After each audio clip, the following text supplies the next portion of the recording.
stage where the wrestling truth resides.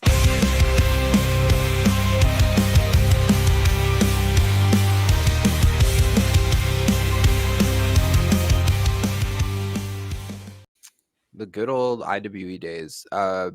Being able to play the Brood with Gangrel was pretty sick. Oh yeah, that's right. That was like definitely like career highlight, let alone IWE highlight. That was sick as fuck. Like how many people can say that? Like he had the blood and everything. It was so sick. We came out to the Brood music.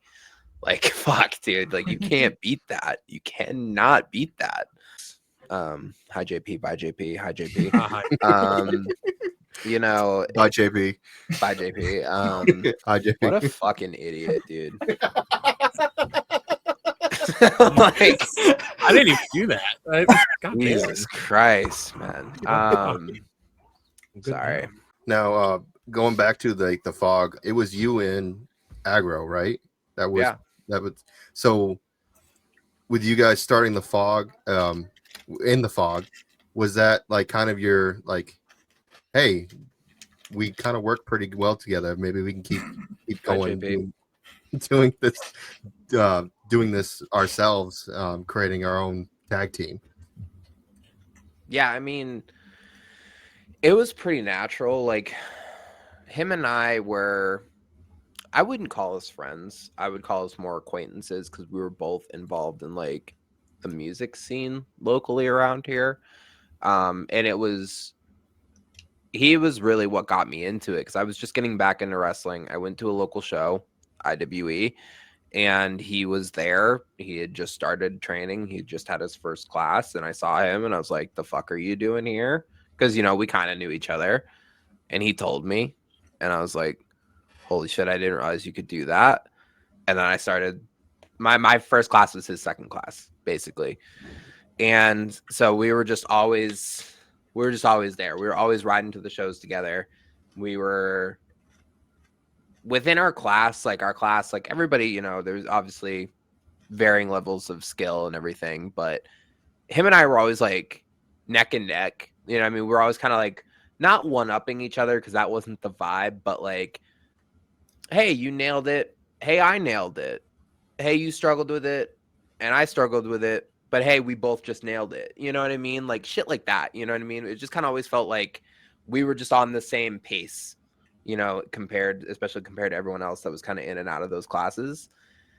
And yeah, just forming a tag team just kind of was like, yeah, this makes sense. And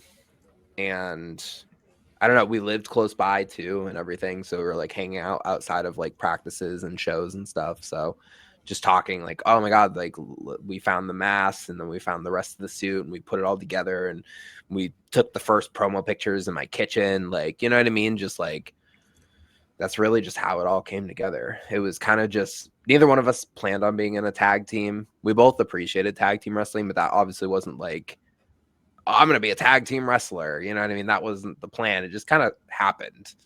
And that in itself, I think, is a beautiful thing. I feel like that's when the tag team stuff ends up being the best too, because that's basically the story of me and Dylan. Like me and Dylan were just kind of both floating around and didn't really have much. And then we just sat down backstage at one show and like flushed out the entire idea of what we wanted to work with. And then we just ran with it. And I mean, we were a tag team wrestling you guys and wrestling POS and wrestling all these other teams and traveling all up and down. And that was like born out of literally just sitting in the back of a show, some random show in Skowhegan. I don't remember what it was. I just know that we flushed the idea out and we were like, this is what we should do. It's nice when it can just happen naturally like that. You know, like you can tell like when a promoter is just like, hey, you and you're gonna team up either tonight or like I'm gonna have you team on my shows, you know, and like it's just forced. And sometimes that works. Sure. I can't think of any examples off the top of my head, but you know, sometimes that works. Especially when you have two professionals that are good at their craft. But also being a singles wrestler and just automatically throwing yourself into tag team wrestling, like that's not the same. Tag team wrestling is a completely different beast. And I think people really underestimate it. So, but yeah, you can definitely tell sometimes when a team is forced. But when a team happens naturally and just kind of grows organically, like me and Aggro, the Fog, Maine State Posse, MSP, the Vibe, everything, like it's beautiful and it just works, Now, correct me if I'm wrong, but there was originally another Maine State Posse that you guys actually did wrestle. Yes. So the name was gifted to us. We kind of asked for the blessing. The name was only used in NCW and basically, in Massachusetts. There was different members that I think Fandango maybe had a small stint. Alex Chamberlain, I think even Johnny Primer, but the main piece was Alexander Lee. He brought us there years later to be like his cronies, and they were like, let's use the Maine State Posse thing again, because that had kind of died down, and it just kind of stuck, and we were doing it there, and like we had some dastardly times. Like everybody fucking hated us there so much. It was so cool, so fun. And then it got to the point where it's like we kind of want to do this everywhere else, and we asked for the name. They were like, yeah, that's fucking awesome, run with it. How do I not sound like conceited or egotistical when I say this, but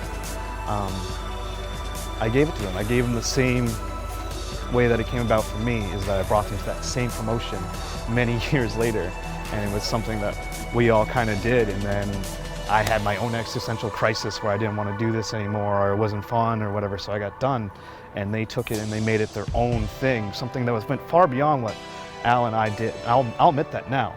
But in that moment, those months back, it infuriated me to no fucking end that these two kids just seemingly just jump-started and made it this massive thing that is going to have this groundswell that is going to go places. And that's what we did. So, and years later we wrestled. I think we wrestled Alexander Lee and Alex Chamberlain. I believe that match happened. It's so hard to remember everything. I've had a long career. I think so. I can't remember. I think so. That sounds right. I think that happened. I'm pretty sure that happened.